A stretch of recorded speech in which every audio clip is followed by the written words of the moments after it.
Well, congratulations, Henry. Well done on the role that I'm sure every guy in the world wants to be. So it must have been brilliant to actually finally get the suit and do the job. Yeah, it was a lot of good fun and a wonderful opportunity. Getting the job was a very special moment in my life. I was very much prepared for hearing the word no, but instead Really? I got yes. Well, because you always prepare yourself for no.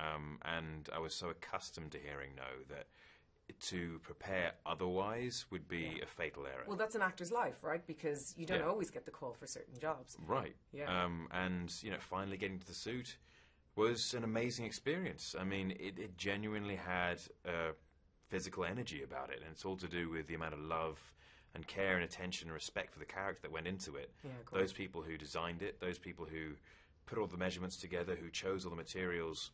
Great suit. What they did was, it was more than just put together something which was the sum of its parts. It had something far beyond that. Yeah. And wearing it made me feel different, and wearing it made people treat me differently as well. It was quite remarkable. Of course they do. You're Superman. You know, everybody wants to be with Superman, look like Superman, and I suppose fly with Superman. So, really it's the ultimate chivalrous role. I was talking to Amy Adams and she was saying, is there gentlemen like Superman around anymore?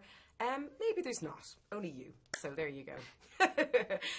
What about taking on such a role as well? Because there's all the love and the sense of Lois Lane. You've got to bring that side out of the character as well, don't you? The love interest. Mm-hmm.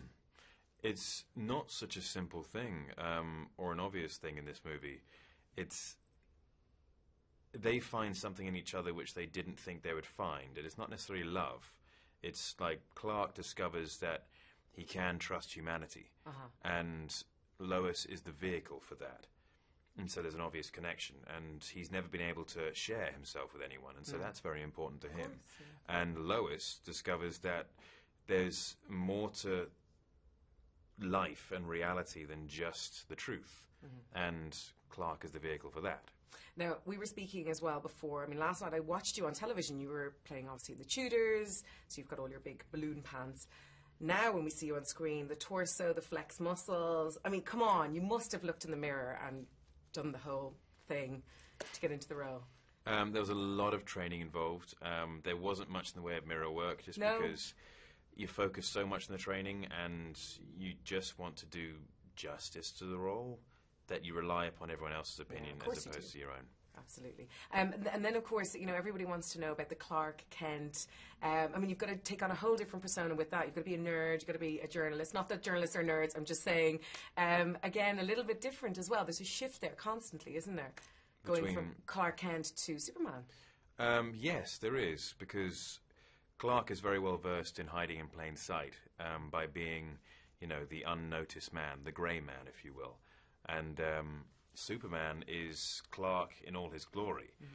He is the power realized and the power unrestrained, if you will. And of course, everybody knows and loves that story that, now after a chance of 12 years on, you've met Russell Crowe when you saw him in Proof of Life in your boarding school. Yeah. And speaking to Russell as well, he was just saying he's thrilled that life can have such uncertainties and that you are now Superman and he plays your dad. How cool was that when that transition happened and you met him? That was a really cool moment. All those years later, finally seeing Russell, and I was not expecting him to remember me. But he did. He did, very much so. I remember thinking, don't ask him, because it's going to embarrass him, and it's going to be embarrassing having him lie to your face. But eventually he did, saying, look, I realise you probably won't remember, but this happened, and I thought it was a great story, and I thought I might share it with you. And he said, no, I do remember, and I've been talking to Mark about it for a while and trying to work out where I knew you from. And as soon as I said it, it switched the light on. Brilliant. Would you do the same for other little young actors or actresses that would come up to you? I don't think it's about deliberately going about trying to inspire people. I think it's about doing what your gut says and whatever your instinct says, and hopefully that does do that. Good. Give them good advice. Listen, thanks very much, Henry. Well done.